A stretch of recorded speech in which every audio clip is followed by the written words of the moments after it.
ऋषि मुनियों की पावन धरती, देश धर्म का नाता है। कहते सारे लोग यही हैं, गो हमारी माता है। जाग उठो ओ भारतवासी, जाग उठो ओ भारतवासी, गो पर छुरियां चलती हैं। बंद करो गो माँ की हत्या, सारी जनता कहती है। बंद करो गो माँ की हत्या, सारी जनता कहती है।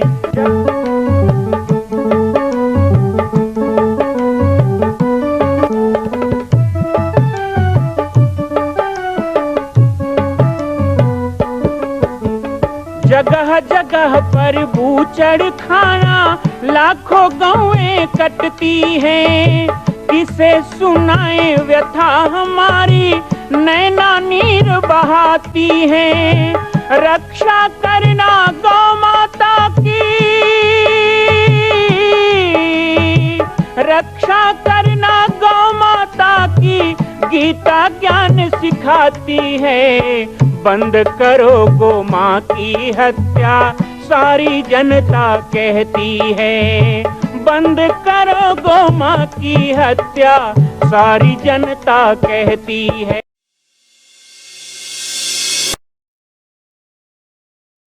जय श्री राम, जय गो माता, जय गोपाल। आज सर्वसिद्ध शक्तिपीठ श्री जामरी पाटेश्वर धाम से मुझे आप सबके सम्मुख कुछ विषय रखने के लिए आना पड़ा। जैसा कि आप सभी जानते हैं कि पूरे विश्व में भगवान राम के लाखों मंदिर हैं, पर छत्तीसगढ़ में जिसने जन्म लिया, ऐसी गौरवमयी छत्तीसगढ़ की बेटी माता कौशल्या का एक भी कोई विशाल मंदिर नहीं है। ये 15 वर्षों से श्री जामरी पाटेश्वर धाम, जिला बालोद, छत्तीसगढ़ में मां कौशल्या का मंदिर बन रहा है।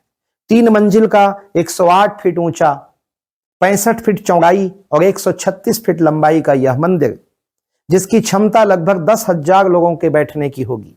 इस मंदिर के निर्माण को राजस्थान के ठोस पत्थरों से किया जा रहा है। इस निर्माण में कई बाधाएं आती हैं, निर्माण रुका हुआ है, लेकिन अब निर्माण को पूर्ण करने के लिए त्रिवर्षीय संकल्प महाअभियान की यह श्रृंखला चल पड़ी है। सैकड़ों लोग इसमें जुड़ रहे हैं। मैं एक बार आप सबसे भी निवेदन करूं, जिस तरह हमने अयोध्या में बनने वाले रामलला के मंदिर के लिए तन मन धन से साथ दिया, वैसे ही छत्तीसगढ़ में बनने वाले मां कौशल्या के पावन धाम के निर्माण में मुक्त हस्त से दान दें। 3 साल के लिए आप एक निश्चित राशि का संकल्प करके हमारे नीचे चल रहे मोबाइल नंबर पर व्हाट्सएप करें। आप 5103 वर्ष तक, 11,003 वर्ष तक, 21,003 वर्ष तक, क्षमता हो तो 1 लाख रुपए, 11 लाख रुपए, 5 लाख रुपए भी कर सकते हैं। याद रखिएगा, यह अवसर अब 2-3 वर्षों तक ही मिलेगा, क्योंकि आने वाले 2-3 वर्षों में इस मंदिर का निर्माण पूर्ण कर लिया जाएगा और शिखर चढ़ेगा। माता कौशल्या गोद में रामलला को लेकर बैठेंगी। मैं राम बालक दास महात्यागी पूरे प्रदेश और पूरे देशवासियों से निवेदन करूंगा कि मेरे इस छोटे से विनय और मेरे प्रयास को आप अपना साथ दें, सहयोग दें। जय श्री राम। बहुत बड़ा पर्व है आज का दिन। वैसे बहुत लोग नहीं जानते, लेकिन ये बहुत बड़ा पर्व है। जितना बड़ा त्योहार रामनवमी है, उतना ही बड़ा पर्व आज का दिन। तो आप कहेंगे कौन सा पर्व है? आज ही के दिन फाल्गुन कृष्ण पक्ष की नवमी को जनक जी ने हल चलाया था, और हल की नोक को सीत कहते हैं। हल की जो नोक होती है, आप लोहा को क्या कहते हैं, उसको सीत कहते हैं संस्कृत में।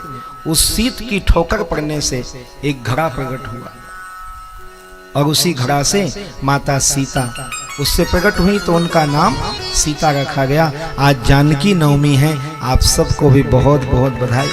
सबसे पहले तो हमें यह समझना चाहिए कि माता सीता के जन्म की जो कथा है वो क्या संदेश देती है।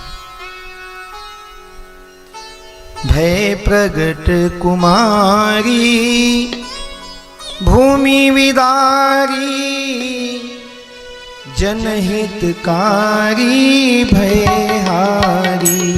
भय प्रगट प्रगट कुमारी भूमि विदारी जनहितकारी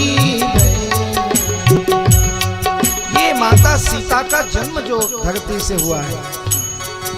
कहते हैं सीता जी प्रकट हुई तो बालिका के रूप में नहीं आई। सुंदर सिंहासन तेहि पर आसन, सुंदर सिंहासन तेहि पर आसन, कोटि हुतासन द्युतिकारी, कोटि हुतासन द्युतिकारी। सिर छत्र विराजे सखियन साजे, निज निज कारज कर धारी। भय प्रगट कुमारी भूमि विदारी, जनहितकारी दयारी। भय प्रगट कुमारी भूमि विदारी, जनहितकारी। माता सीता प्रकट हो रही है, सिंहासन निकला स्वर्ण का, स्वर्ण के सिंहासन पे एक बालिका बैठी हुई है, मंद मंद मुस्कुराते हुए। उनके शीश पर नागों ने छत्र धारण किया है और बहुत सी सखियां चमर ढुला रही हैं, वाद्यंत्र बज रहे हैं, चारों तरफ खुशियां आनंद। जनक जी के हाथ से हल छूट गया और उन्होंने देखा उस बालिका को तो पुत्री भाव मन में जाग गया। हालांकि वो देवी साक्षात धरा की पुत्री जानकी, जनक की बेटी तो जानकी भूमिजा, और सीत के ठोकर से आई तो सीता, लेकिन उन्हें वैदेही भी कहते हैं। मही धरा मही सुता वैदेही चा, जानकी वंद्या भूमि सुता। धरती से जिनका जन्म हुआ हो और अंत तो गत्व जब भगवान राम ने परित्याग कर दिया, लव कुछ समर्थ होकर पिता से मिल गए और राम जी जब जानकी को मिलने आते हैं तब भूमि से स्थान मांगा और पुनः वही नागों ने स्वर्ण का सिंहासन लाकर सीता को धरती में समाहित कर लिया। तो सीता भूमि जा है। कोई देवी अग्नि से प्रकट हुई, कोई देवी जल से प्रकट हुई, कोई देवी वायु से प्रकट हुई, लेकिन धरती से प्रकट होने वाली यदि कोई एकमात्र देवी शक्ति है तो वो सीता है। हम लोग कहते हैं कि सीता जी राम जी की पत्नी हैं, सीता जी जनक की बेटी हैं, सीता जी ये हैं, लेकिन एक बहुत बड़ा बात मां को मानस कहता है। सीता जी किसानों की देवी हैं। आप जितने किसान हैं, आपके लिए सबसे बड़े देवी कौन है? तो धरती है। आप धरती माता को प्रणाम करते हैं, धरती में हल चलाकर अन्न पैदा करते हैं, धरती हमको धारण करती है, धरती क्षमा रूपिणी है, धरती किसानों की माँ है, किसानों की देवी है। तो इस दृष्टि से धरती की पुत्री सीता किसानों की देवी है। इसीलिए कहा गया कृषि संपूज्या वराणने, सीता के सहस्त्र नाम में कहा गया ये कृषि कार्य को करने वालों की देवी हैं। आज सीता नवमी है, जितना पवित्र रामनवमी है ना, उतना ही पवित्र सीता नवमी। और इसीलिए आज के दिन बड़े बड़े तीर्थ धाम में उत्सव मनाया जाता है। मिथिला में तो पूछो ही मत, आज के दिन तो पूरा जनकपुर सजा होगा। संतगण बहुत उत्सव मनाते हैं। आज के दिन बधाइयाँ गाई जाती है, सीता जी के लिए भजन गाए जाते हैं, सीता जन्मोत्सव मनाया जाता है। और हमारे छत्तीसगढ़ में केवल एकमात्र राजिम कुंभ है जहां सीता नवमी धूमधाम से मनाई जाती है। और आज शाम को, अब कहने को तो 4 बजे बोले हैं, पर 4 तो इधर ही होने वाला है, पर 5 बजे तो मानो। आज राजिम कुंभ में सीता नवमी के अवसर पर एक भव्य कलश यात्रा निकाली जाएगी। वहां पर आज से राम महायज्ञ प्रारंभ होने वाला है। आज से लेके 5 दिन आप कौही वालों को भी और क्षेत्र वालों को भी निमंत्रण है। पाटेश्वर धाम के संचालन में वहां पर भी राम महायज्ञ का आयोजन आज से प्रारंभ होगा। आज जल यात्रा के साथ जानकी जी का पूजन किया जाएगा और जानकी जी का पूजन करके यज्ञ को प्रारंभ किया जाएगा। बहुत अच्छा जिज्ञासा भी आज आया कि सीता जी माता पार्वती की बड़ी भक्त हैं, कौशल्या शिव भक्त है।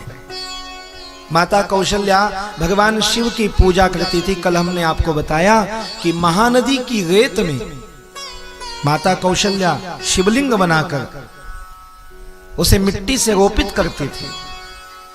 जैसा रेत से शिवलिंग बनाया, अब पानी डालेंगे तो घुल जाएगा ना, तो उसको मिट्टी घोलकर और मिट्टी से लेपन करना, अंदर बालू हो ऊपर से मिट्टी का परत हो, वैसा लेपन करके माता कौशल्या प्रतिदिन पूजा करती, प्रतिदिन मूर्ति को विसर्जित करती।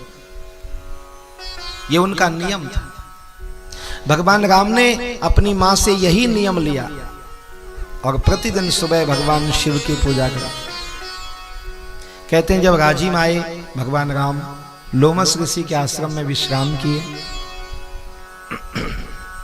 वही लोमस ऋषि जिन्होंने काकभूषण जी को रामायण दिया, तो लोमस ऋषि का आश्रम है, वहां भगवान विश्राम किए। और वहां विश्राम करने के बाद सुबह हुई तो सुबह उन्होंने महानदी चित्रोत्पला, पयस्वनी अर्थात पैरी और सरस्वती अर्थात सोंढूर, ये तीनों नदी के संगम में एक टीला दिखाई दिया उनको। वो पहले टीला होता था, अभी भी बहुत बड़ा चौड़ी बनाया गया है वहां पर, बहुत प्राचीन। उस टीला पे भगवान राम गए और कालिदास के रघुवंश काव्य में आपको छत्तीसगढ़ खंड मिलेगा, महाकौशल खंड, और वहां वर्णन मिलता है भगवान राम ने अपने हाथों से रेत से शिवलिंग बनाया, मिट्टी से रोपित किया, उसे घुर्मित कर लक्ष्मण ने अपने बाण की रेखा खींच दी कि इतने दूर तक जल का प्रवाह नहीं आएगा। और वो उस स्थान पर भगवान राम ने स्थापना की कुलेश्वर महादेव की और उनकी पूजा की। आज छत्तीसगढ़ का कुल वैभव बढ़ रहा है वो कुलेश्वर महादेव के कारण। मां कौशल्या का मंदिर बन रहा है, संकल्प हो चुका है, लेकिन आप अभी भी शांत बैठे हैं। संकल्प कीजिए, आगे बढ़िए। आज राजस्थान, गुजरात, महाराष्ट्र में हम जाते हैं, बड़े बड़े तीर्थों को देखते हैं। क्या छत्तीसगढ़ के लोग इतने कमजोर हैं कि अपनी ही छत्तीसगढ़ की बेटी माता कौशल्या का एक मंदिर पूर्ण नहीं कर सकते? एक संकल्प माता कौशल्या के नाम। आइए और संकल्प में जुड़िए। बाकी जानकारी आपको मिल रही है और व्हाट्सएप पर आप संपर्क कर सकते हैं। एक बार सबको सहयोग करना है। मां कौशल्या की पावन जन्मभूमि छत्तीसगढ़ प्रांत में बालोद जिला में स्थित है श्री सर्वसिद्ध शक्तिपीठ जामड़ी पाटेश्वर धाम। परम पूज्य सद्गुरुदेव राजयोगी बाबा जी की तपस्थली श्री पाटेश्वर धाम और विश्व के अद्वितीय मां कौशल्या जन्मभूमि मंदिर निर्माण का दर्शन करने और इसी प्रकार समसामयिक विषयों पर अपना ज्ञान वर्धन करने के लिए और 10,000 गायों के लिए बनने वाले श्री हनुमान नंदीशाला गो अभ्यारण्य का समाचार प्राप्त करने के लिए आप सभी देखते रहें YouTube चैनल पर राम बालक दास, और हमारे चैनल को आप सभी सब्सक्राइब करें, घंटी का बटन दबाएं ताकि आप सूचनाओं से जुड़े रह सकें। जय श्री राम, जय गौ माता, जय गोपाल।